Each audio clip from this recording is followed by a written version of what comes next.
Good evening. Today, let's take you on a brief journey into the world of samurai, warriors whose image has become iconic around the globe.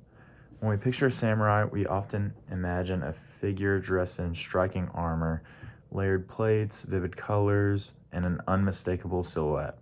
The armor is called Yoroi. Represents far more than just battlefield protection. It is a cultural artifact, a technological achievement, and a symbol of an entire warrior ethic. So what is a Yoroi? The word Yoroi, often referred to specifically as O Yoroi, means great armor. It is originated during Japan's Heian period more than 1,000 years ago when mounted archery dominated the battlefield.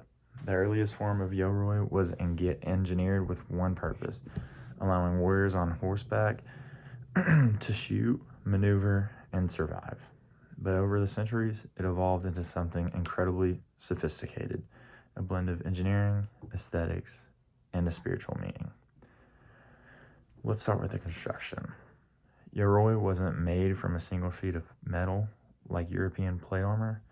Instead, it was built from hundreds, or in some cases, of thousands of small iron or leather scales called kozine.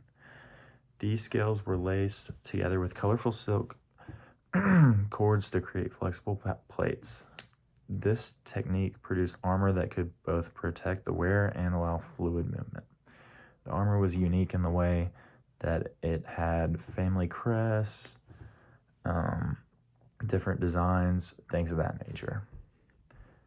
So a set of Yoroi includes the do or cuirass, which protected the torso. So this piece of the armor. And then there's the kabuto, which is the helmet, the coolest part. And I think that some samurai would have custom symbols at the top here that would show status and their families and just sort of unique ways to tell who is who.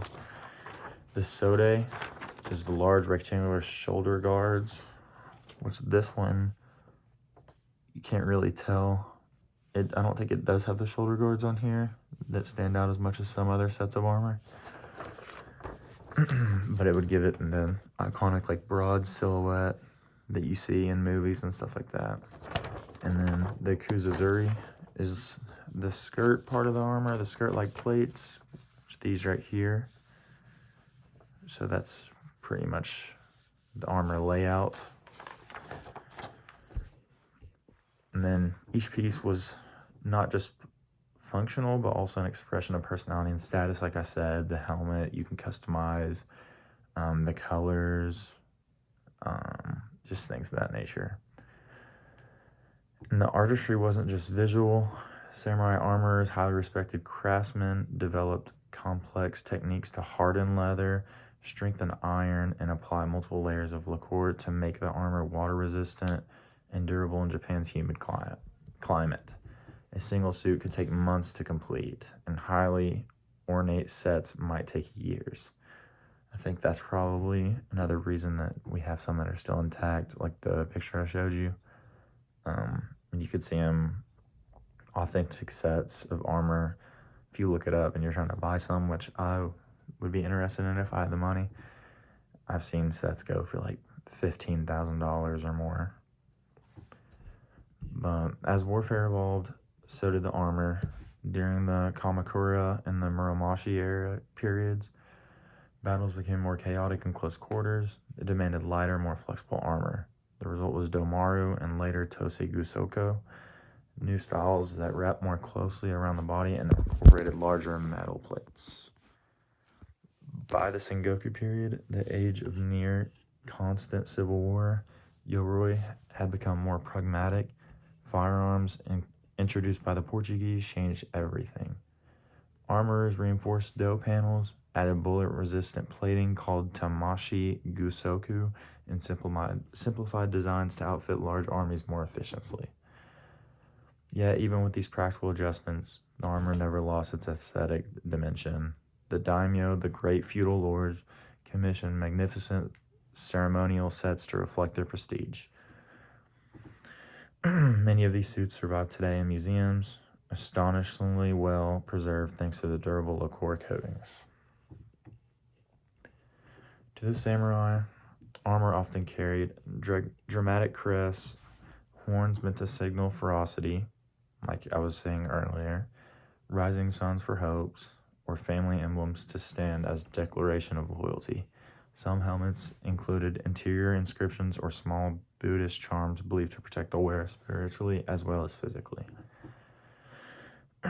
Putting on armor was almost a ritual, which makes sense because if you look at the armor, like in this picture, it looks very complicated and would probably take a while to put on. But historical accounts describe samurai preparing for battle not just by equipping their gear, but by composing poems reflecting on mortality and reminding themselves of the Bushido code: courage, honor, and self-discipline, and loyalty. Yoroi, in this sense, became a kind of physical manifestation of internal values. Although the era of the samurai ended in the 19th century, Yoroi continues to live in many ways. You can see its influence in Japanese festivals such as the Kamakura Festival and the Jidai Matsuri, where participants wear meticulous reproductions of samurai armor. Modern martial arts like kendo also draw visual inspiration from it. Perhaps most visibly, Yoroi has shaped global pop culture, from films like Seven Samurai, The Last Samurai, countless anime, manga, video games, even futuristic sci-fi armor exists in some of these games and movies. So why talk about Yoroi today? Because it's a reminder of how technology, art, and culture intersect. Yoroi tells the story of society's values, its focus on honor, discipline, and aesthetics. It shows how innovation can merge even in the times of conflict, and how craftsmanship can transform practical objects into masterpieces. And most importantly, it reminds us that behind every suit of armor was a human being, a warrior with hopes, fears, and profound sense of duty. Yoroi protected these bodies, but its beauty and symbolism protected their spirits. Thank you.